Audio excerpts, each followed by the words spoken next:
इस चैनल का उद्देश्य किसी भी जाति, धर्म, मत, संप्रदाय, मजहब की धार्मिक भावनाएं, आस्था को आहत करना नहीं है, बल्कि हमारा उद्देश्य प्राचीन ग्रंथों, ऐतिहासिक दस्तावेजों एवं पुरातात्विक प्रमाणों के आलोक में समाज को सत्य से अवगत करवाते हुए उनमें तार्किक और समीक्षात्मक दृष्टिकोण को बढ़ावा देना है। हमारा संविधान हमें संवैधानिक दायरे में रहते हुए समाज में जागरूकता लाने के उद्देश्य से हमें अभिव्यक्ति की स्वतंत्रता के माध्यम से अपना मत रखने का अधिकार प्रदान करता है।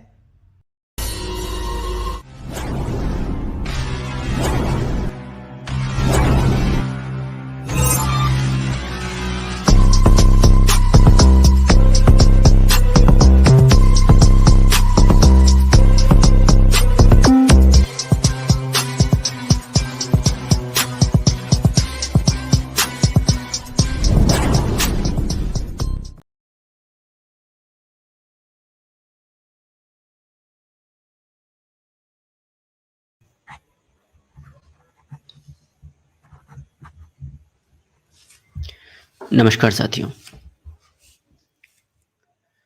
स्वागत है आप सभी का सनातन समीक्षा के एक और नए लाइव एपिसोड में। और आज है 14 अप्रैल और आज की तारीख काफ़ी महत्वपूर्ण है।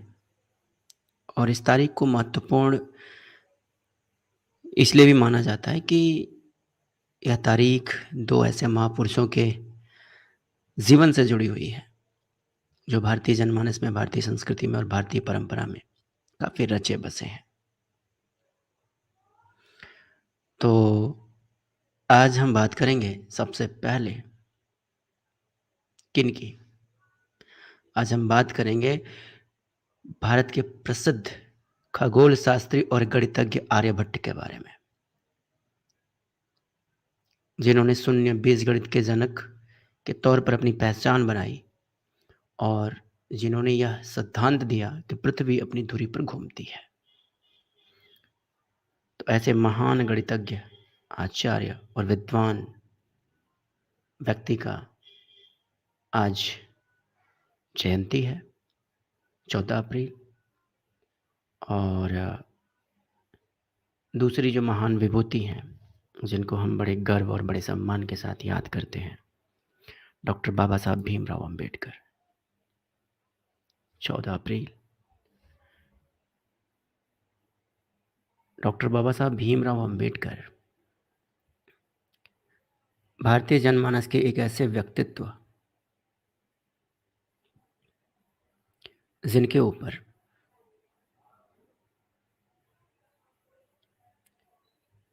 तमाम सारी चर्चाएं, परिचर्चाएं होती ही रहती हैं। उनके जीवन से जुड़ी बहुत सी ऐसी बातें हैं जो साधारणतः प्रचारित की ही नहीं जाती या बताई ही नहीं जाती हैं, या फिर जो प्रोपेगेंडावादी लोग हैं, जो एजेंडावादी लोग हैं, वो चाहते ही नहीं हैं कि वो सारी चीज़ें जो डॉक्टर बाबा साहब भीमराव अम्बेडकर से जुड़ी हुई हैं वो सामने आए और उनकी पोल खुल जाए। तो ये सब जो चीज़ें हैं अपने आप में हर एक व्यक्ति को सोचने के लिए मजबूर करती हैं कि भारतीय परंपरा और भारतीय इतिहास में जो अग्रणी भूमिका में जो अग्रदूत रहे, जिनको हम आज बड़े सम्मान के साथ याद करते हैं, अपने जीवन में अनुकरणीय मानते हैं, उनसे प्रेरणा लेते हैं।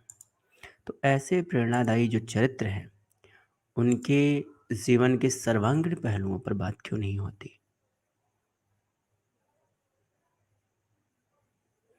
उनके व्यक्तित्व और कृतित्व पर पक्षपाती रवैये के साथ बात क्यों होती है? लोग सिर्फ उसी एजेंडे को क्यों हाईलाइट करते हैं जिनसे कि उनका खुद का एजेंडा सेट होता हो?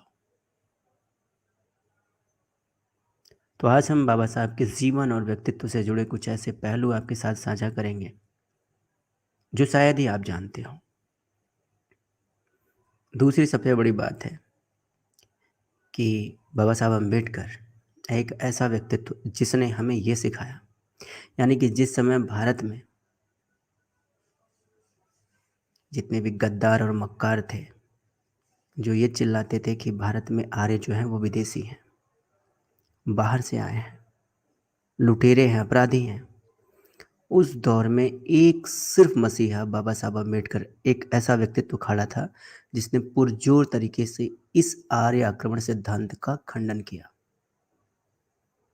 जिन्होंने स्पष्ट तौर पर यह कहा कि आर्य कोई भारत से बाहर से नहीं आए, बल्कि आर्य भारतीय ही थे, वो भारतीय मूल के ही थे।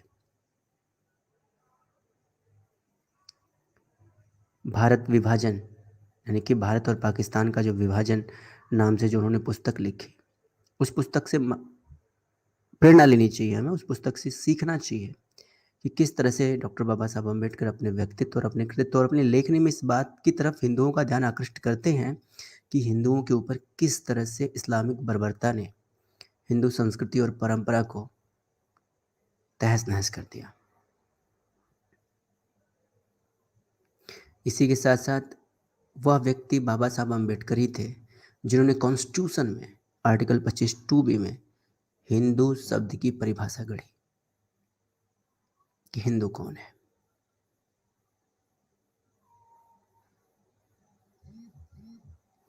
तो ये सारी चीजें, ये सारे पहलू हमसे और आपसे क्यों छुपाए जाते हैं, इन बिंदुओं पर चर्चा क्यों नहीं होती, यह भी अपने आप में काफी सोचने और विचारने वाली बात है।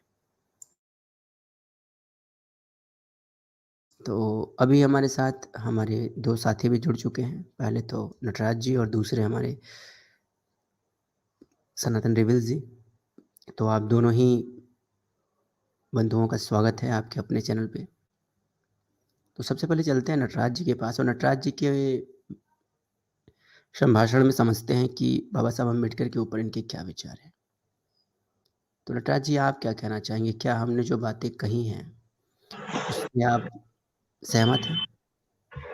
जी, ये बात तो देखिए सही है कि हर कोई भी महापुरुष हो या विशेषकर अगर उसे किसी जाति से जोड़ के देखा जा रहा है, तो उस जाति के नेता लोग या कहें एक तरह से डिस्टोरियन लोग वही चीजें लाते हैं जिनसे उनका एजेंडा चले, और जिन जगह उनका एजेंडा ध्वस्त होता है उन चीजों को वो किसी के सामने नहीं लाते। अभी आप देख लीजिए भीम संगठन है, तो बाबा साहब की वो बातें लाएंगे जो हिंदू धर्म के खिलाफ है, लेकिन वो बातें नहीं लाएंगे जो उन्होंने पाकिस्तान, मुस्लिम और जो मुस्लिम राजा हैं उन पे कही थी। इसी तरह आर आक्रमण वाली चीज देख लीजिए, ऐसी कई चीजें हैं जो नहीं लाते। और वैदिक एज में स्त्रियों या शूद्रों की स्थिति पर उन्होंने क्या बोला है, वो चीज कभी सामने ला ही नहीं गई है। हाँ, वो चीज जरूर ले आएंगे कि स्पर्श कौन उसमें हिंदुओं के बारे में क्या बोला है, मनुस्मृति को क्या किया था, और फलाने के बारे में क्या बोला है, वो चीजें जरूर लाएंगे। तो ये सब इसे कहते हैं सिलेक्टेड रूप से एजेंडा चलाना। जी, तो चलिए सनातन रिविल जी के पास चलते हैं और सनातन रिविल जी, आपसे जानना चाहेंगे कि डॉक्टर भीमराव अंबेडकर यानी कि आदरणीय बाबा साहब के बारे में आपका क्या ओपिनियन है, क्या विचार है? जी, मैं पहले तो सभी को नमस्कार और भीम जयंती की हार्दिक शुभकामनाएं। तो प्रॉब्लम क्या है ना, मेरे नजरिए में ऐसा है कि डॉक्टर भीमराव अंबेडकर एक क्रांतिकारी विचारों के द्योतक थे। देखो, आप कुछ भी कहो, उन्होंने अपनी लाइफ में जो देखा, जो फेस किया, जो उन्होंने महसूस किया, उसके हिसाब से उन्होंने अपना काम किया, ठीक है। और नो डाउट वो इंटेलेक्चुअल जायंट थे, कोई दिक्कत नहीं है। बट प्रॉब्लम क्या है ना, जो अभी पॉलिटिकल चीजों को छोड़ देते हैं एक बार, जो नॉर्मल जो फॉलोअर्स हैं, जो अपने आप को कहते हैं कि हम भीमराव अंबेडकर जी के फॉलोअर्स हैं, वो गाने बना रहे हैं, वो डांस कर रहे हैं उनके नाम पे। मैं ये नहीं कह रहा वो गलत है, वो भी करो, लेकिन जो मूल उनकी बात थी कि पढ़ो लिखो, वहां ब्रेक लगा लिया है। क्योंकि अगर आप डॉक्टर भीमराव अंबेडकर जी को ही अच्छी तरह पढ़ लोगे तो पता चल जाएगा कि वर्ण व्यवस्था के बारे में उनके क्या विचार थे, या फिर स्त्रियों के प्रति, जैसे नटराज जी ने बताया कि वैदिक काल में जो स्त्रियों के संदर्भ में उनके क्या विचार थे, या फिर आर्यन इन्वेजन पे उनके क्या विचार थे, इस्लाम के ब्रदरहुड के ऊपर उनके क्या विचार थे, शूद्र कौन थे इसके ऊपर उनके क्या विचार थे। लेकिन चक्कर क्या हो गया है, अब रोज कुछ ना कुछ देखने को मिल जाता है कहीं ना कहीं कि नाच रहे हैं, पता नहीं क्या कर रहे हैं। अरे भाई, जय भीम कहने से भीम की जय नहीं होगी, भीम के आदर्शों का पालन कर पाओगे तो होगी, वो करना नहीं है। ठीक है, और दूसरी बात, सबसे महत्वपूर्ण बात जो मुझे लगती है वो ये है कि डॉक्टर भीमराव अंबेडकर जब अपनी लास्ट स्टेज में हताश भी हुए, तब भी जो फोल्ड उन्होंने स्वीकार किया वो इसी तरह का दिया हुआ था, बुद्धिज्म। वो ये नहीं है कि वो क्रिश्चियन बन गए या वो जूइश बन गए या कुछ और बन गए ना, वो नेक्स्ट पॉसिबल थिंग। भाई, भारत की धरा पे ही तो आया बुद्धिज्म भी, तो वो यहाँ से तो शिफ्ट भी हुए तो वहीं हुए। ये नहीं कि इस्लाम क्रिश्चियनिटी और ये कर रहे हैं जय भीम जय भीम। ये चीज कैसे हो सकती है।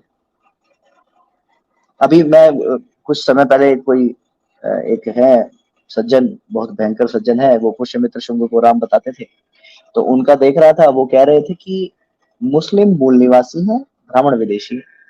अब भैया ये कौन सा लॉजिक है, मुझे तो समझ में नहीं आ रहा। मैं एक बार ये भी मान लेता हूँ कि ठीक है भैया, आर्यन इन्वेजन ठीक है, मैं विदेशी हूँ, मैं मान लेता हूँ इस बात का, या आर्य लोग विदेशी है, मान लेते हैं इस बात का।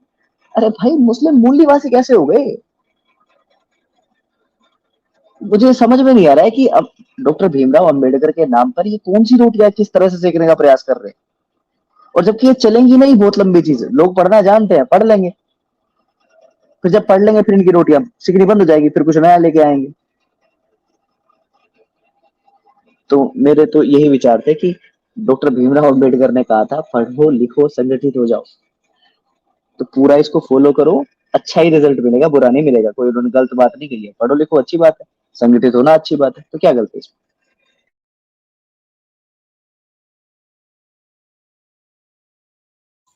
जी, काफ़ी अच्छा आपने इस चीज़ को एक्सप्लेन किया है।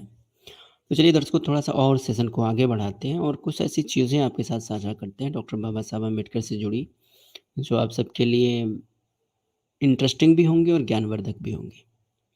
देखिए, किसी भी व्यक्ति से हमारी वैचारिक समानता असमानता हो सकती है, लेकिन व्यक्ति को कभी भी पक्षपाती नहीं होना चाहिए,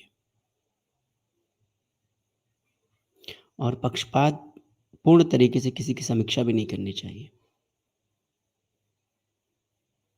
अगर आप एक वास्तविक समीक्षक हैं, अगर आप एक सकारात्मक समीक्षक हैं, तो वैचारिक भिन्नता और जहाँ वैचारिक मतभेद है वहाँ पर तो भाई मतभेद चलेगा।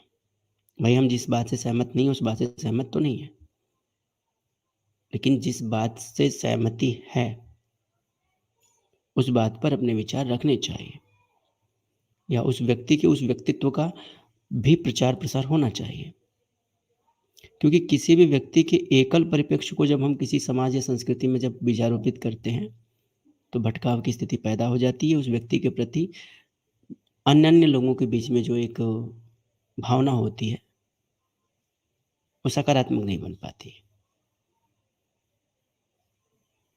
तो इसलिए हमें हर व्यक्तित्व का, यानी कि भारतीय जनमानस में हुए हर व्यक्तित्व का एक निष्पक्ष समीक्षात्मक ब्यौरा या फिर दृष्टांत तो प्रस्तुत करना ही चाहिए, जो हमें ये समझा पाए, जो हमें ये बता पाए कि अगर हम जिस व्यक्तित्व के या जिस कृतित्व के बारे में हमारी आस्था या अनास्था है, क्या वो सच में हमारे जी हमारे जीवन के किसी बिंदु पर काम करता है या नहीं। तो चलिए कुछ और चीज़ें आपके साथ साथ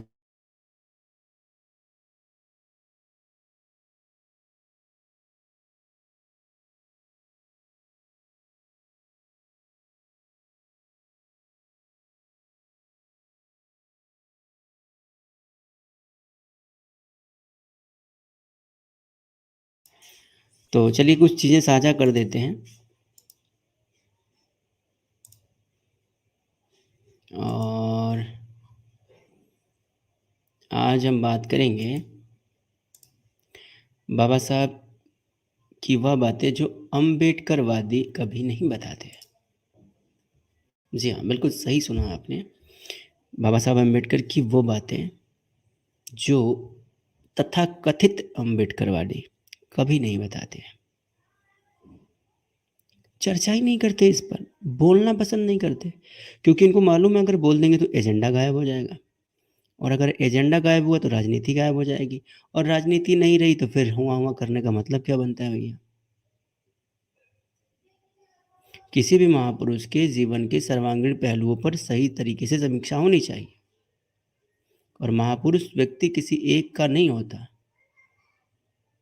क्योंकि वो अपने जीवन में जो आदर्श या जो कीर्तिमान स्थापित करता है उसका प्रभाव या दुष्प्रभाव सबके ऊपर पड़ता है। तो इस दृष्टिकोण से हमें एक समीक्षात्मक तरीके से समीक्षात्मक अध्ययन सबके बारे में प्रस्तुत करना चाहिए। तो आज की इस कड़ी में हम ये जानने की कोशिश करेंगे कि आखिर बाबा साहब अम्बेडकर की वो कौन सी बातें हैं, कौन सी ऐसी चीज़ें हैं जो सो कॉल्ड तथाकथित अम्बेडकरवादी बताना पसंद नहीं करते या बोलना पसंद नहीं करते। तो सेशन शुरू करें इससे पहले मेरा आप सबसे अनुरोध यही है कि 2 चीज़ों के बारे में मुझे बताइए। पहला कि ऑडियो और वीडियो सही है या नहीं है।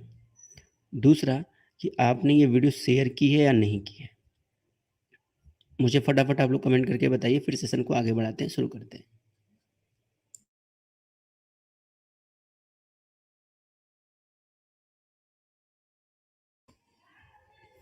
दर्शक कमेंट करके बताएं प्लीज़।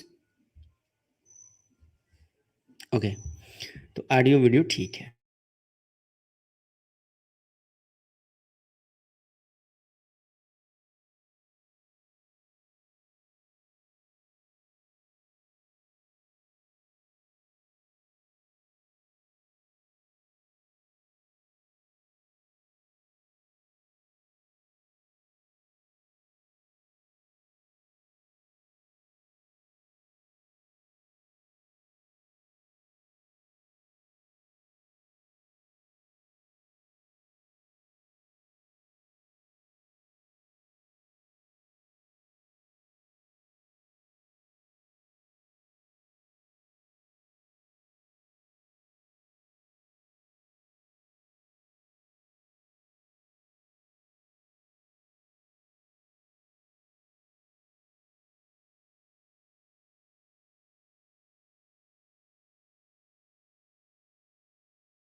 नटराज जी क्या हुआ? मैं एक बार थोड़ा मैं काम आ गया था।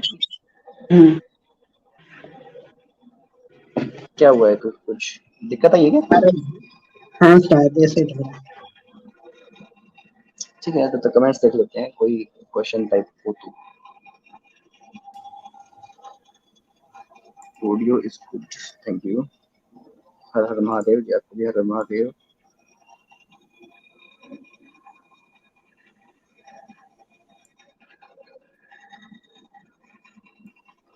सॉरी मैं डिस्कनेक्ट हो गया था, तो मुझे बताइए आप लोगों ने कहाँ तक सुना था। मैं अभी तो कुछ नहीं सुना, आप चले गए थे, आपने पूछा था उसके बाद से। ओके, तो आज हम बात करने वाले हैं एक ऐसे पहलू पर जिस बिंदु पर चर्चा नहीं की जाती, सो कॉल्ड तथाकथित अम्बेडकरवादियों की तरफ से, जो नारे तो बुलंद करते हैं लेकिन बाबा साहब की बातें बुलंद नहीं करते, उनके बारे में है। तो बात यह है कि हम बात करेंगे बाबा साहब अम्बेडकर संपूर्ण वांग में खंड 36 पृष्ठ 502 और 503 के बारे में। यहाँ पर बाबा साहब क्या लिखते हैं? वे लिखते हैं, परंतु इसमें कोई संदेह नहीं है कि वे देश के बौद्धिक एवं सामाजिक जीवन में बहुत ही उच्च पदों पर आसीन रही होंगी। तो भैया कौन रही होंगी? किसके बारे में बात कर रहे हैं? तो बाबा साहब यहाँ पर बात कर रहे हैं भारतीय स्त्रियों के बारे में, भारतीय महिलाओं के बारे में। आजकल आपने देखा होगा कि हमारे जो सो कॉल्ड तथाकथित अम्बेडकरवादी हैं, ये बड़ी बड़ी पुस्तकें और बड़ी बड़ी किताबें और घंटे घंटे की वीडियोस बना करके ये दुष्प्रचार करते हैं कि हिंदू धर्म में स्त्रियों के लिए कोई स्थान नहीं है। बाकी नटराज जी मैं चाहूंगा इस पर एक आपका उद्बोधन हो जाए, फिर मैं कंटिन्यू करूं। जी, तो ये अंबेडकर जी के संपूर्ण वांग में से है, खंड 36 है। इंग्लिश में कुछ डिफरेंट हो सकता है, लेकिन ये कलेक्शन उसमें भी होगा।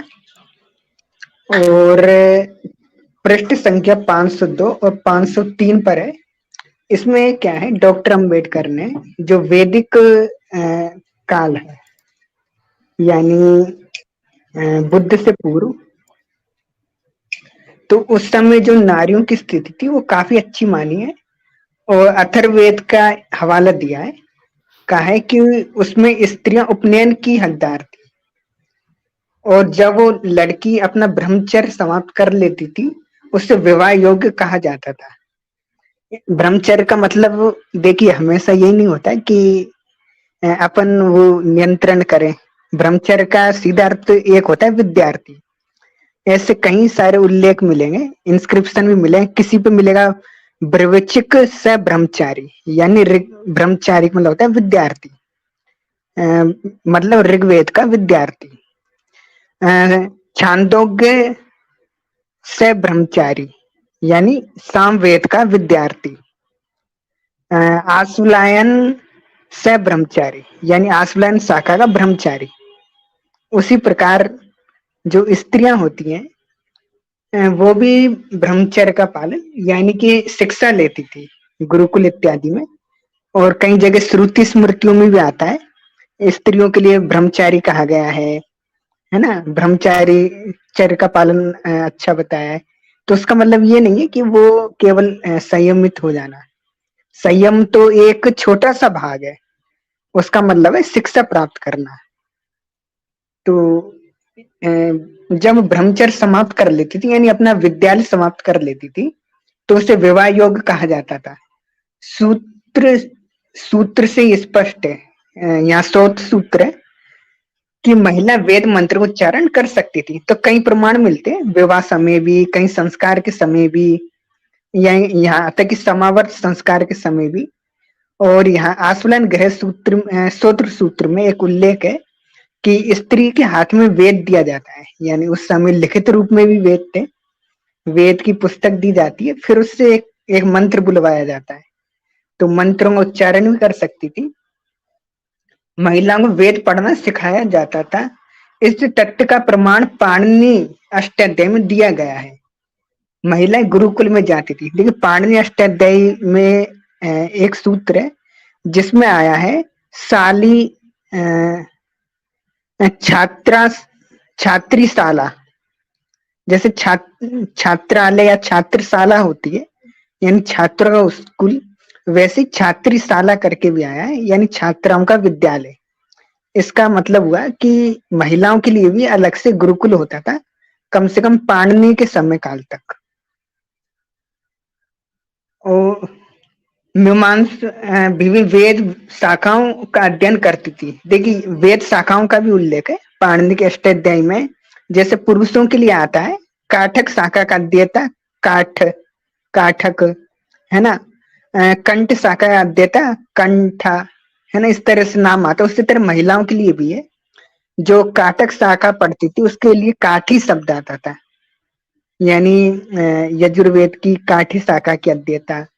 ब्रवृचि यानी ऋग्वेद पढ़ी हुई, तो वो होता है ना टाप इत्यादि प्रत्यय लगते हैं स्त्रीवाची शब्दों में, तो वैसी शाखाओं में भी बनते हैं, तो उनके भी उल्लेख है। ये सब प्रमाण आपको आगे कभी दिखाए जाएंगे। और अध्ययन करती तो मीमांसा में पारंगत होती थी। पतंजलि महाभाष्य में दर्शाया गया है महिला अध्यापक थी, छात्राओं को वेद पढ़ाती थी। महाभाष्य में भी प्रमाण है। उपाध्यायी करके आता है, उपाध्याय यानी वेद पढ़ाने वाली, आचार्य मंत्र सिखाने वाली, तो ये सब पद थे महिलाओं के लिए भी। तो उन्हीं का उल्लेख ये बाबा साहब अम्बेडकर जी ने किया है। इसके अलावा जनक सुलभा, जो सुलभा है इनका महाभारत में उल्लेख है और इन्होंने वेदों की एक सुलभा शाखा आरंभ की थी। तो ऐसे कई सारे उल्लेख दिए हैं। इससे पता लगता है कि बाबा साहब ने काफी गहरा अध्ययन किया था जिस समय ये चीज लिख रहे थे, और एक निष्पक्ष अध्ययन दिया था। हाँ, बाद में उनके विचार बदले हों या कोई दूसरा प्रभाव हो, वो अलग चीज है, लेकिन ये यहाँ आप देख सकते हैं कितना स्पष्ट लिखा है। जी जी। तो जैसा कि आपने अक्सर सुना होगा, मैक्सिमम जो अम्बेडकरवादी हैं या फिर जो न्यू बुद्धिस्ट हैं या जो बुद्धिस्ट आइडियोलॉजी को फॉलो करते हैं, तो ये लोग क्या करते हैं कि हिंदुओं को या फिर वैदिक धर्म या वैदिक संस्कृति या वैदिक परंपरा को जो है वो निष्प्रभावी दिखाने के लिए, निरर्थक दिखाने के लिए या फिर कन्वर्जन के परिप्रेक्ष्य में अपना कॉन्सेप्ट अन्य समाजों में भरने के लिए दुष्प्रचार का सहारा लेते हैं। और दुष्प्रचार में ये यही सबसे बड़ा दुष्प्रचार करते हैं कि हिंदू धर्म या फिर वैदिक धर्म में जो है वो स्त्रियों को बड़ी दोयम दर्जे का माना जाता था और स्त्रियों को सम्मान नहीं दिया जाता था। स्त्रियों की बड़ी हेय दृष्टि या बड़ी हेय दशा थी। इस तरह के बहुत सारे जो उद्बोधन हैं वो किए जाते हैं इनकी तरफ से।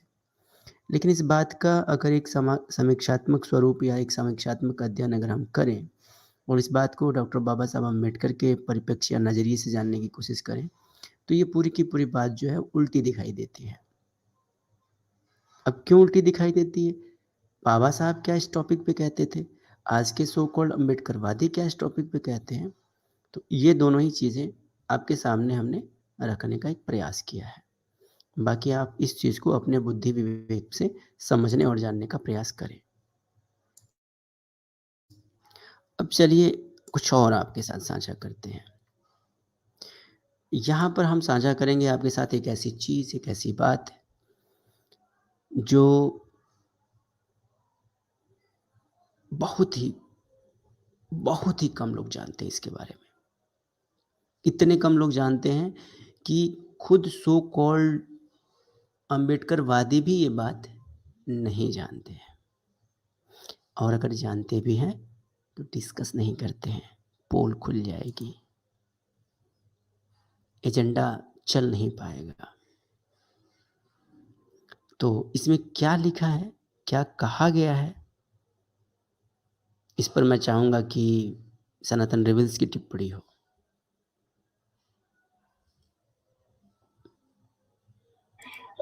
कुशवाहा जी, मैं 2 मिनट बोल नहीं पाऊंगा, मैं दूसरे फोन से कॉल पे।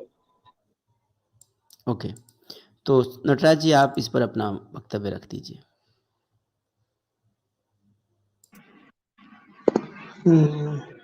अच्छा जी, ये क्या है, देखिए अंबेडकर जी की जो कई लोगों ने जीवनी लिखी, उन्हीं में से एक अंबेडकरवादी लेखक और काफी प्रमाणिक जीवनीकर्ता माने जाते हैं धनंजय कीर। तो उन्होंने बाबा साहब की जीवनी लिखी थी doctor Ambedkar life and mission नाम से। उसमें उनके अंत समय का वर्णन किया है कि अंत समय में वो ईश्वर को याद कर रहे थे। कुछ लोग कहते हैं कि बाबा साहब नास्तिक थे, लेकिन धनंजय कीर की जीवनी के अनुसार, अब देखिए ये धनंजय कीर स्वयं एक अम्बेडकरवादी थे और उन्होंने जीवनी लिखी थी, तो और उसे काफी प्रमाणित भी माना जाता है। अगर इसमें कुछ गलत है तो वो धनंजय कीर की गलती है, ना कि हमारी। तो उन्होंने जो लिखा है जीवनी में वही हम बता रहे हैं, और उससे ये सिद्ध होता है कि बाबा साहब आस्तिक थे, यहाँ तक कि बुद्धिस्ट बनने के बाद भी। उनके अंत समय की जो घटना है वो कर रहे हैं। तो इसमें लिखा है long before this in 1946 Ambedkar had said that it was his belief that his life would be prolonged so long as it was necessary for the welfare of depressed class.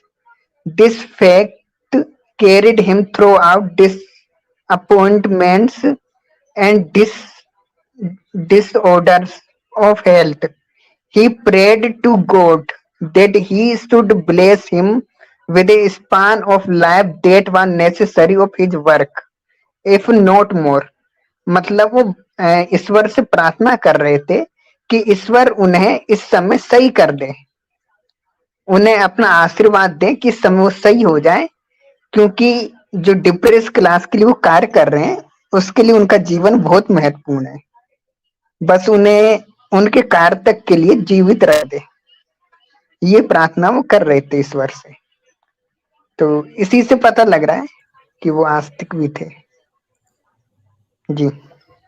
जी, तो ये जो पुस्तक है ये धनंजय कीर जी के द्वारा लिखित है और अपनी उस पुस्तक में धनंजय कीर जी जो हैं वो बाबा साहब अम्बेडकर के जीवन या जीवन विवरण या वृत्तांत को लिखते हैं या जीवनी को लिखते हैं।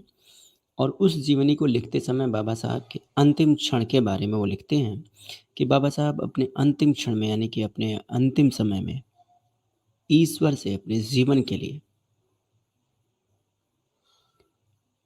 यह प्रार्थना कर रहे थे कि कुछ समय और मिले ताकि मैं जिस कार्य में लगा हूं या मैं जिस कार्य को कर रहा हूं वो मैं आगे भी कर सकूं। तो स्पष्ट रूप से देख सकते हैं कि बाबा साहब भीमराव अंबेडकर अपने जीवन के अंतिम क्षणों में ईश्वर के बारे में चर्चा करते ईश्वर को याद करते हैं, जबकि हमारे सो कॉल्ड अंबेडकरवादी आजकल ये हल्ला मचाते हैं I am atheist, hi bro I am नास्तिक, और फिर बड़ी बड़ी बातें करते हैं आके स्ट्रीम्स में। मैं फला देवता को नहीं मानता, मैं फला ईश्वर को नहीं मानता, मैं फला को नहीं मानता, मैं फला को नहीं मानता, मैं फला को नहीं मानता। खैर आप नहीं मानते, ये आपकी अपनी आइडियोलॉजी है भाई, इसमें हम क्या कर सकते हैं। लेकिन मुद्दा तो ये है ना कि पूरे जीवन भर आप जिसे कहते हैं कि मैं इसे नहीं मानता, तब कैसा हो कि जब जीवन के अंत क्षण में वही याद आए। और ये कोई मजाक वाली बात नहीं है, उपहास वाली भी बात नहीं है, ये सच है, होता है ऐसा।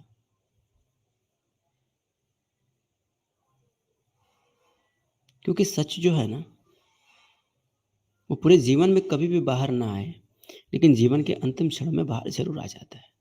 सच की खूबसूरती है, कोई दबा ही नहीं सकता उसे, छुपा ही नहीं सकता। अब धनंजय कीर जी ने जो लिखा है, अगर उसके बिहाफ पे देखें, उसके परिप्रेक्ष्य में देखें, तो ये कहीं से सिद्ध नहीं होता कि आदरणीय बाबा साहब भीमराव अंबेडकर किसी बहुत हार्डकोर या किसी बहुत बड़े नास्तिक सिद्धांत या नास्तिक विचारधारा के समर्थक थे। कतई नहीं थे अगर इस दृष्टिकोण से देखा जाए तो। और ये हमारे शब्द भी नहीं है, ये शब्द हैं धनंजय कीर जी के। हमने उनकी पुस्तक का रेफरेंस आपके सामने रखा है, तो इसे भी आप अपने विवेक के आधार पर स्वीकार या अस्वीकार कर सकते हैं, ये आपके ऊपर है। अब चलिए हम बात करते हैं बाबा साहब ने इस्लामिक आक्रमण के बारे में क्या लिखा। इस्लामिक आक्रमण यानी कि भारतीय इतिहास का वो काला पन्ना जिसने भारतीयों से बहुत कुछ छीन लिया, बहुत कुछ छीन लिया और बहुत कुछ नष्ट विनष्ट कर दिया।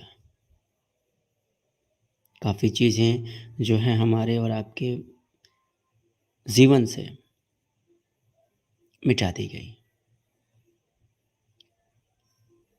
जिस समय में बड़े से बड़े विद्वान मुगलों और अंग्रेजों की चाटुकारिता में लगे थे, अपनी विद्वता का प्रदर्शन कुछ भाड़े के किराएदार बन करके और भारतीय संस्कृति, भारतीय परंपरा और भारतीय साहित्य को विकृत करने में लगा रहे थे, उस दौर में भी एकमात्र ऐसा व्यक्तित्व दिखाई देता है जिसने बड़े ही मुखर तरीके से, मुखर का मतलब समझते हैं ना, बेबाक तरीके से भारत पाकिस्तान विभाजन के परिप्रेक्ष्य में, इस्लामिक परिप्रेक्ष्य में, यानी कि इस्लाम के इतिहास के बारे में, इस्लामिक कट्टरता के बारे में बड़े साफ और सुंदर शब्दों में अपनी पुस्तक में इस बात के प्रति या इस देश के हिंदुओं को, यानी कि जो गैर मुस्लिम थे, उनको आगाह करने का प्रयास किया, उनको बताने का प्रयास किया कि हमारे पूर्वजों का इतिहास इस्लामिक काल में कैसा रहा है। और ये चीज़ जाननी चाहिए। आज हमारे ही बीच के कुछ लोग जय भीम के साथ तो बड़ा सा जय मीम भी लगा लेते हैं। ये जय भीम के साथ बड़ा सा जय मीम लगाने वाले वही लोग हैं जिन्होंने बाबा साहब अम्बेडकर के इस प्रकरण को पढ़ने का प्रयास ही नहीं किया, या अगर पढ़े तो आंख मूंद लिया, आंखें बंद कर लेते हैं। हाँ भाई हम छुपा लेंगे, इस चीज़ पर डिस्कस ही नहीं करेंगे क्योंकि इससे तो एजेंडा फेल हो जाता है। तो बाबा साहब की पुस्तक है, बहुचर्चित पुस्तक है, पाकिस्तान अथवा भारत का विभाजन, एकता का विघटन। पृष्ठ है 69 और 70, यानी कि 69 और 70 आपको मालूम ही है। अब इसमें क्या है भैया, कासिम का जिहाद। तो लिखते हैं कि हज्जाज को भेजे एक पत्र का उल्लेख करते हुए डॉक्टर अम्बेडकर लिखते हैं कि राजा दाहिर के भतीजे, उसके योद्धाओं और प्रमुख अधिकारियों को ठिकाने लगा लिया गया है और मूर्ति पूजकों को या तो इस्लाम में दीक्षित कर दिया गया है अथवा उन्हें तबाह कर दिया गया है। मूर्तियों वाले मंदिर के स्थान पर अब मस्जिद और अन्य इबादत स्थल बनाए गए हैं और कुतबाह पढ़ा जाता है या पढ़ी जाती है, अजान दी जाती है ताकि निर्धारित घंटों पर इबादत हो सके। तकबीर और अल्लाहू अकबर की सदाएं हर सवेरे शाम गूंजती हैं। गजनी के मोहम्मद के इतिहासकार अल उतबी का उल्लेख करते हुए डॉक्टर अम्बेडकर लिखते हैं कि उसने मंदिर में मूर्तियों को तोड़कर इस्लाम की स्थापना की। उसने शहरों पर कब्जा किया। और वो ये भी लिखते हैं कि नापाक कमीनों को मार डाला, मूर्ति पूजकों को तबाह किया और मुस्लिमों को गौरवान्वित किया। यानी कि कुछ ऐसी चीज़ें, कुछ ऐसी सच्चाई जो बड़े से बड़े विद्वान या बड़े से बड़े जो उस टाइम के जो स्कॉलर रहे हैं वो बोलना पसंद नहीं करते थे, कहना पसंद नहीं करते थे। तो वैसी परिस्थिति में या वैसे समय में डॉक्टर बाबा साहब अम्बेडकर बड़े निष्पक्ष तरीके से अपने मत को या अपने विचार को रखने के लिए जाने जाते थे। तदुपरांत वह घर लौटा और इस्लाम के लिए की गई विजयों का ब्यौरा दिया और यह संकल्प व्यक्त किया कि वह हर वर्ग के खिलाफ जिहाद करेगा। मोहम्मद गौरी के विषय में हसन निजामी का कथन रखते हुए डॉक्टर अम्बेडकर लिखते हैं कि उन्होंने अपनी तलवार से हिंद को कुफ्र की गंदगी से साफ किया और पाप से मुक्त किया तथा उन सारे मुल्क को बहुदेववाद के कंटक से स्वच्छ किया, मूर्ति पूजा की अपवित्रता से पाक किया और शाही शौर्य और साहस का प्रदर्शन करते हुए एक भी मंदिर खड़ा नहीं रहने दिया। अब जरा ध्यान दीजिएगा, 90% ऐसे लोग हैं इस देश में। अब वो 90% ऐसे लोग कौन से लोग हैं ये आपके ऊपर छोड़ता हूँ, जो दिन भर ये चिल्लाते रहते हैं कि भारत से बुद्ध की संस्कृति, बुद्ध की परंपरा और बुद्ध के सिद्धांतों को मिटाने का सबसे बड़ा षड्यंत्र ब्राह्मणों ने किया है। ब्राह्मणों ने सारे बुद्ध के मंदिर तोड़ डाले, सारी चीजें नष्ट विनष्ट कर दी, हमारी संस्कृति कब्जाली, फलाना कर दिया, ये कर दिया, वो कर दिया। सार्वजनिक मंचों पर, बड़े से बड़े मंचों पर बैठकर भी वो यही सारी बातें करते हैं।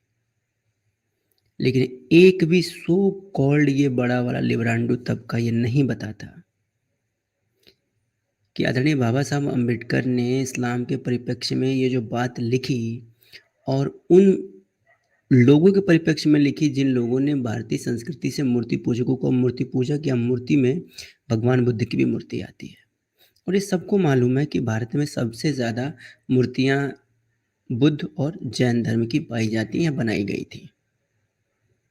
अब ऐसे में क्या ये जो आक्रमणकारी थे, ये आक्रमणकारी सिर्फ चुन चुन के भगवान शिव और हनुमान जी और गणेश जी की मूर्तियां तोड़ा करते थे?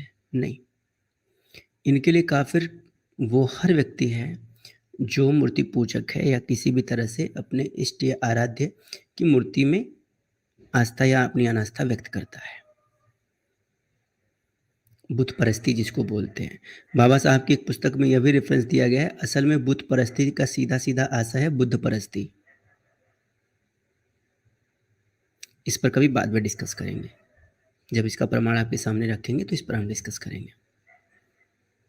लेकिन जहां पर ये बात बाबा साहब लिख रहे हैं कि उन्होंने अपनी तलवार से हिंद को कुफ्र की गंदगी से साफ किया और पाप मुक्त किया तथा उस सारे मुल्क को बहुदेववाद के कंटक से स्वच्छ किया, मूर्ति पूजा की अपवित्रता से पाक किया और शाही शौर्य और साहस का प्रदर्शन करते हुए एक भी मंदिर खड़ा नहीं रहने दिया। तो जब एक भी मंदिर नहीं खड़ा रहने दिया, तो क्या आप ये उम्मीद कर सकते हैं कि कोई बौद्ध स्थल या कोई बौद्ध विहार या कोई जैन स्मारक खड़ा रहा होगा? आप बताइए। तो किसने तोड़ा, किसने नष्ट विनष्ट किया, और इल्जाम और दोष किसके ऊपर मढ़ा जाता है?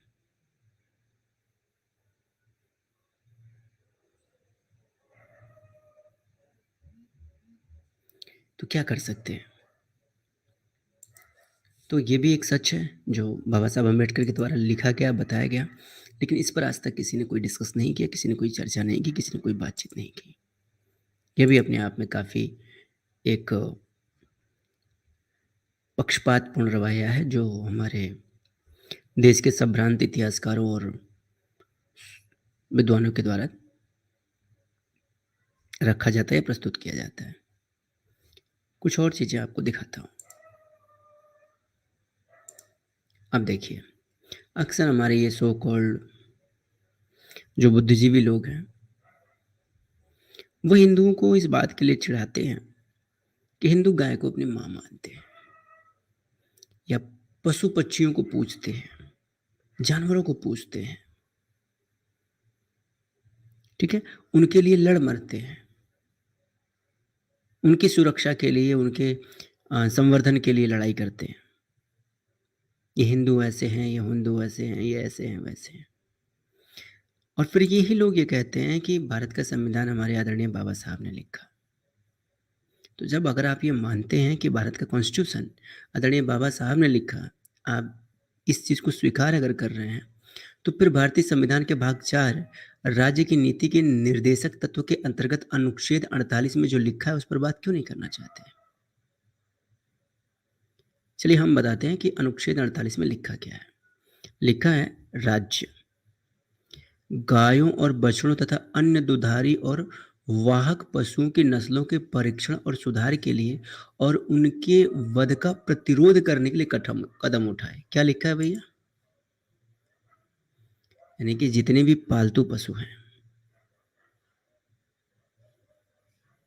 गाय है, बछड़ा है, दुधारू पशु जो है,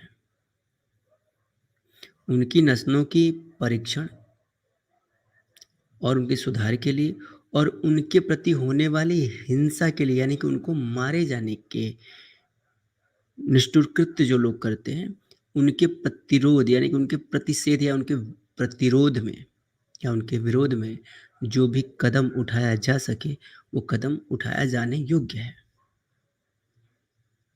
ये खुद हमारा कॉन्स्टिट्यूशन कह रहा है। लेकिन फिर भी अगर कोई हिंदू या कोई सनातनी अगर किसी भी गोवंश या किसी भी दुधारू पशु के ऊपर होने वाली हिंसा का विरोध करता है,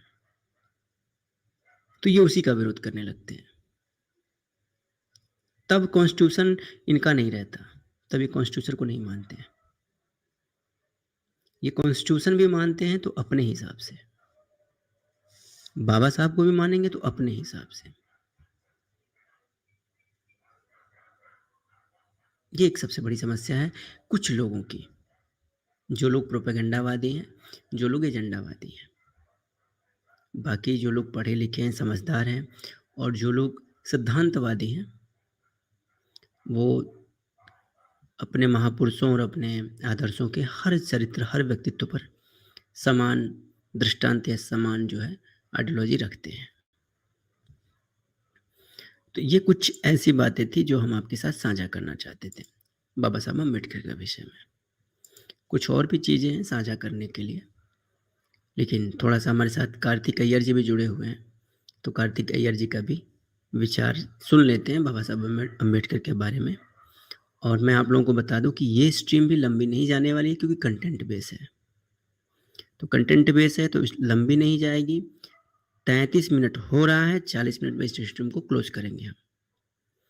तो जो लोग और कोई ये ना उम्मीद करे कि आज के स्ट्रीम में किसी को जोड़ेंगे और उनकी ओपिनियन जानेंगे। आज के स्ट्रीम में जो भी जानकारी देनी थी हमने आपके साथ साझा की है। स्ट्रीम लंबी नहीं जाने वाली, तो जो भी दर्शक हैं, आप सबसे मेरा अनुरोध है कि इसको पूरा का पूरा वॉच करें, पूरा का पूरा देखें। और जो लोग सक्षम हैं, जो फाइनेंशियली सक्षम हैं, भाई अगर उनके दिल दिमाग में लगता है कि सनातन समीक्षा को फाइनेंशियली सपोर्ट करना चाहिए, हमारा कार्य अगर आपको पसंद आता है, तो आप हमें फाइनेंशियली सपोर्ट अवश्य करें, हमारा सहयोग करें, ताकि यह चैनल निर्विघ्न रूप से, सुचारू रूप से आगे बढ़ सके और हम आपके साथ जुड़ करके और भारत में जो भारत का सच्चा और वास्तविक इतिहास है वो आपके साथ साझा कर सकें और आपके साथ जो है जुड़ सकें और एक कम्युनिकेशन स्थापित कर सकें, ताकि हमारी आने वाली जो जनरेशन है वो भारतीय इतिहास और संस्कृति के उन पहलुओं को जान सके जो पहलू या जो इतिहास हमसे छुपाया गया।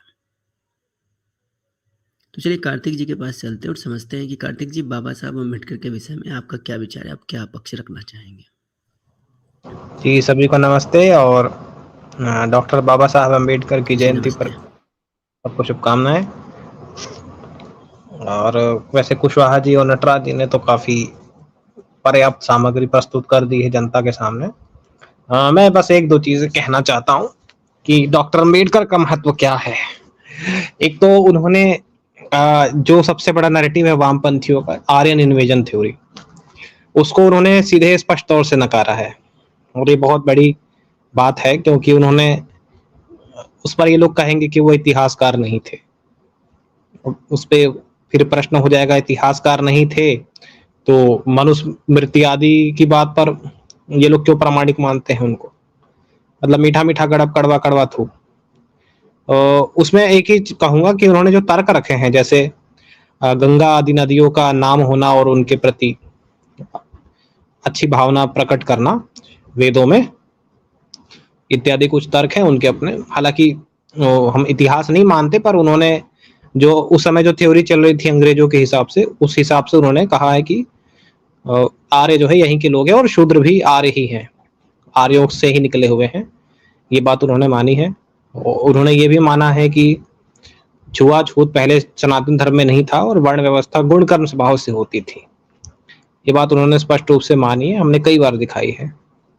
और इसके अतिरिक्त जो हिंदुत्व आइडियोलॉजी है, अभी आपने दिखाया ना कि मुस्लिम आक्रमण और उनका क्या कहना था, वो ये भी उन्होंने स्पष्ट रूप से लिखा था पाकिस्तान पार्टीशन ऑफ इंडिया में कि जो जब तक पूरी आबादी हम इधर की उधर नहीं कर देते, जो मुस्लिम है उनकी, ये उनके शब्द है, मैं अपने से नहीं कह रहा हूँ, तो जब तक हम नहीं कर देते तब तक विभाजन अधूरा है, क्योंकि यदि ये मजहब के आधार पे हो रहा है तो पूरा पूरा होना चाहिए। ये उनके शब्द थे। फिर जो नेहरू का कैबिनेट है उसमें केवल वही मुखर होकर के उनकी तुष्टिकरण आदि नीति के विरुद्ध बोलते थे। एक पटेल जी बोलते थे, दूसरे डॉक्टर अंबेडकर बोलते थे, और उनको हराने के लिए भी इन्होंने बहुत पैतरे किए थे। उनको यहाँ तक के जो इस्तीफा जब दे रहे थे उसके पहले भाषण भी पढ़ने नहीं दिया गया था अंबेडकर जी को कि मैं क्यों इस्तीफा दे रहा हूँ। वो बाद में प्रकाशित हुआ है उनके वर्क्स में। फिर एक चीज लिखी है, जो वीर सावरकर है उनको माफी वीर कहते हैं, राजनेता भी कहते हैं और नवबौद्ध भी कहते हैं जी, और वामपंथी तो कहते ही हैं कि माफी वीर थे, अंग्रेजों के गुलाम थे। अब अंबेडकर जी उस समय कानून मंत्री थे, कैबिनेट में थे उस समय, तो जो उनके वकील हैं वीर सावरकर के, नाम भूल रहा हूं मैं, उन्होंने एक बात लिखी है कि अंबेडकर जी ने उनको बुलाया था सावरकर के केस के बारे में, और उन्होंने बताया था कि जो सरकार है, सरकार में से ही कुछ लोग चाहते हैं कि सावरकर जो है गांधी जी की हत्या में कन्विक्ट हो जाए, दोषी साबित हो जाए, फंसाना चाहते थे वो। तो उन्होंने पूछा वकील साहब ने कि क्या नेहरू चाहते हैं ऐसा? तो बाबा साहब ने उसका कोई सीधा उत्तर नहीं दिया, पर उसे समझ में आ गया कि हाँ, कहीं ना कहीं नेहरू ही चाहते थे। फिर उसके बाद उन्होंने ये भी कहा कि इनके केस में कोई दम नहीं है, सावरकर पूरी तरीके से छूट जाएंगे। और एक बात इन्होंने की कि जब एक अंतिम बात मैं कहूंगा, देश के प्रति उनके क्या योगदान रहा है, आजादी के प्रति। और कई बार लोग कहते हैं सावरकर और हिंदुत्ववादी थे, अंबेडकर जी दलितवादी थे। ऐसा नहीं है, कई मामलों में दोनों के विचार मिलते थे। हिंदुओं को आजाद हिंद सेना में भर्ती होने के लिए सावरकर जी ने हिंदू महासभा के बैनर तले बहुत बड़ा अभियान चलाया था। और वहीं अंबेडकर जी जब ब्रिटिश काउंसिल में शामिल हुए थे, वहां पर भी उन्होंने ये कहा था कि महार रेजिमेंट को दोबारा बनाया जाए। रेजिमेंट दोबारा बनी और उन्होंने भी हिंदुओं की जो उस जाति से आते थे उनको भारी मात्रा में भर्ती किया उसमें। तो यही सबसे बड़ा कारण है कि जो भारत जब आजाद हुआ, नेवल रिवोल्ट हुआ और सुभाष चंद्र बोस के कारण डरे, भले उनकी आर्मी हार गई पर अंग्रेज बहुत बुरी तरह डर चुके थे और भारत की सेना को संभाल नहीं सकते थे। तो इसमें बहुत बड़ा योगदान बाबा साहब और सावरकर जी का भी है कि उन्होंने परोक्ष रूप से सेना में हिंदुओं की भर्ती करवाई, वरना जिन्ना को इस पर बहुत गुमान था कि सब के सब इसमें उनके मत के लोग शामिल हो जाएंगे और वो हिंदुओं का सफाया कर देंगे।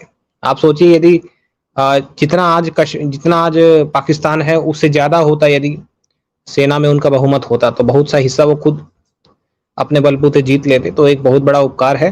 फिर अंबेडकर जी वो व्यक्ति जिन्होंने भगवा झंडा होना चाहिए भारत का राष्ट्रीय ध्वज, ये बात कही थी और संस्कृत को उन्होंने राजभाषा कहने की करना चाहिए, ऐसा उन्होंने विचार उस समय रखा था। तो ये अपने आप में बहुत बड़ी बात है।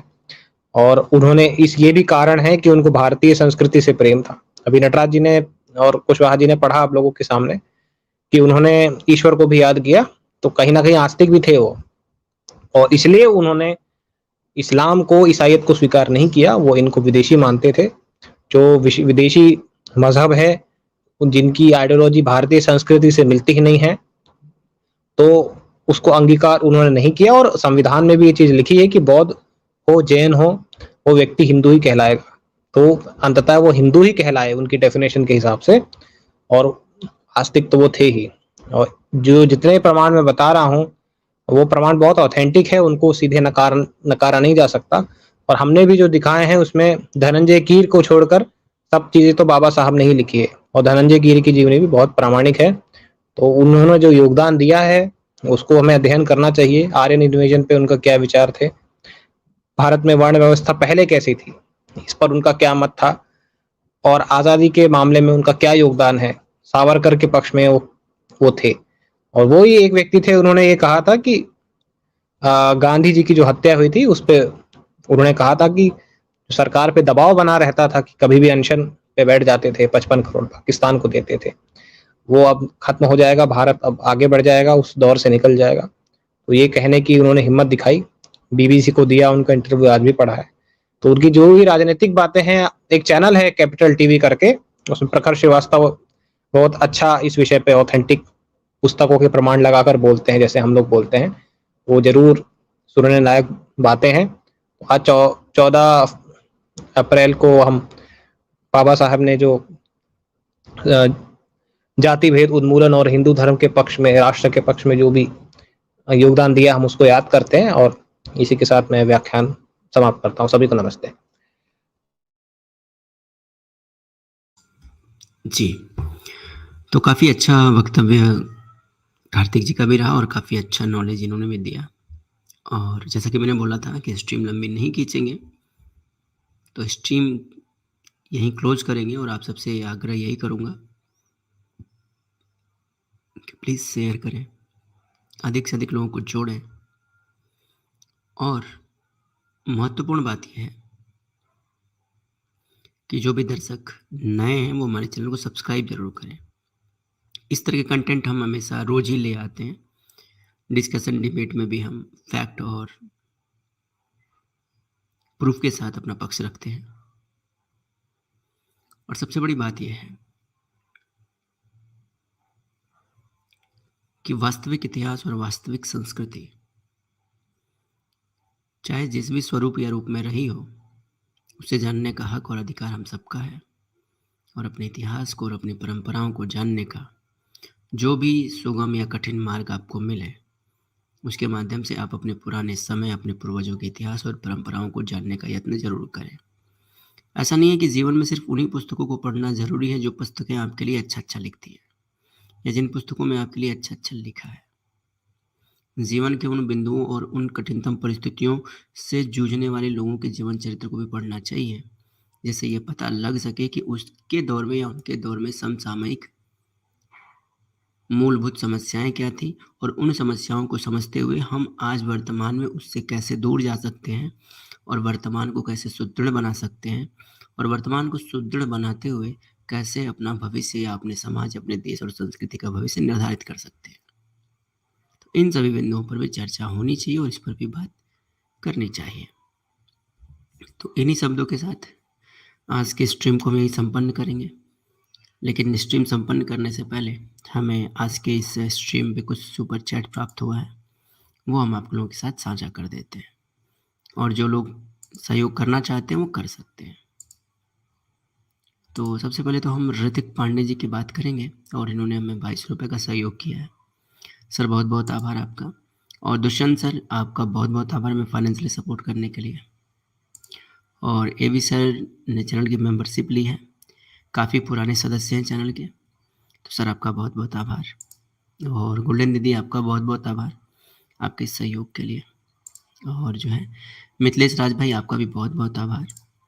और मेहता सर आपका बहुत बहुत आभार। और आपने लिखा है अवश्य, क्या लिखा है इन्होंने, असंभव गौ हत्या बन चालू से इन कॉन्स्टिट्यूशन। जरा पढ़िए कार्तिक जी क्या लिखे हैं।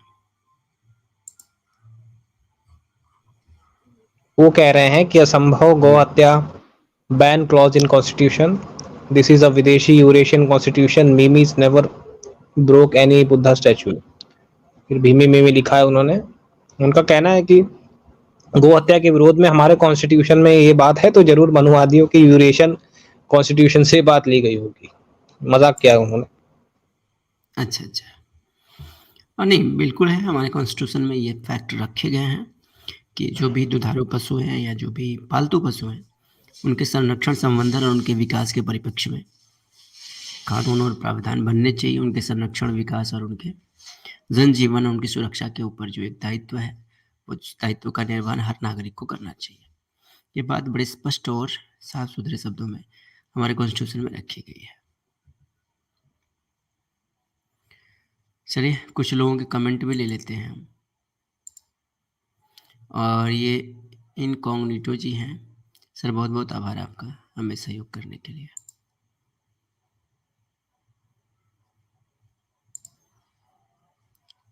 जी हम प्रयास करेंगे सर, निसंदेह हम प्रयास करेंगे, लेकिन आप लोगों ने हमारे एक शॉर्ट्स पर अपना प्यार लुटा रखा है, इसके लिए आप लोगों का बहुत बहुत आभार।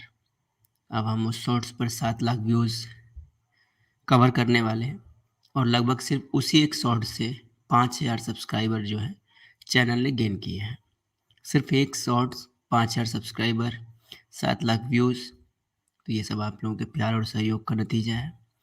अभी थोड़ा सा मैं व्यस्त चल रहा हूँ, मुझे समय नहीं मिल पा रहा है कि मैं 1 मिनट की भी वीडियो एडिट कर पाऊँ, लेकिन जैसे ही एक आध 2 हफ्ते में फ्री होता हूँ तो निसंदेह हम शॉर्ट्स पर पूरे मन से काम करेंगे।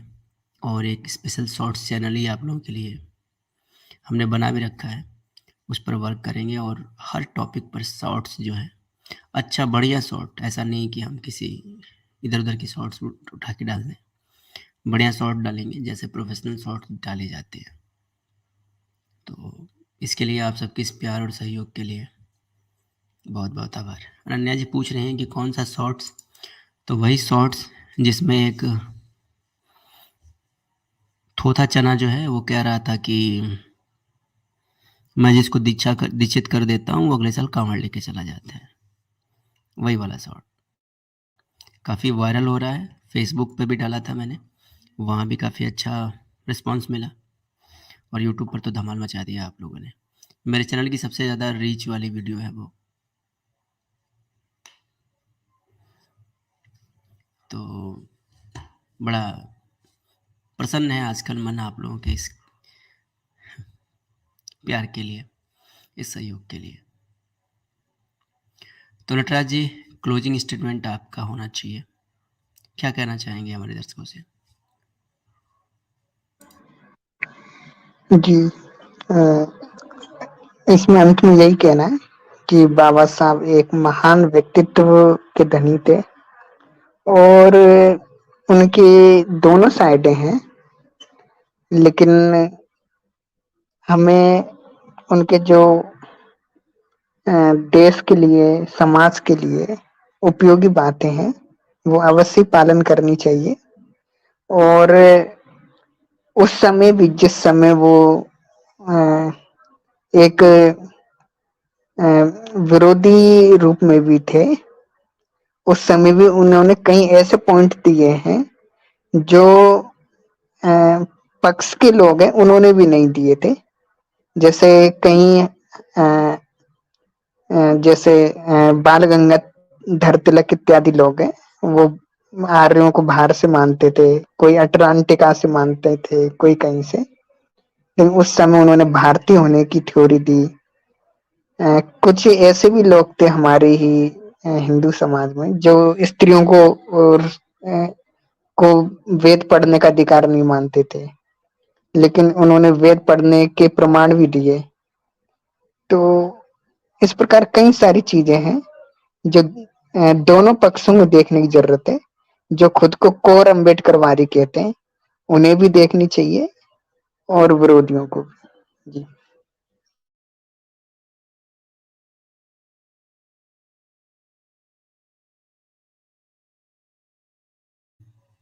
सुपर चैट मैंने सबके ले लिए हैं, किसी का बाकी नहीं है।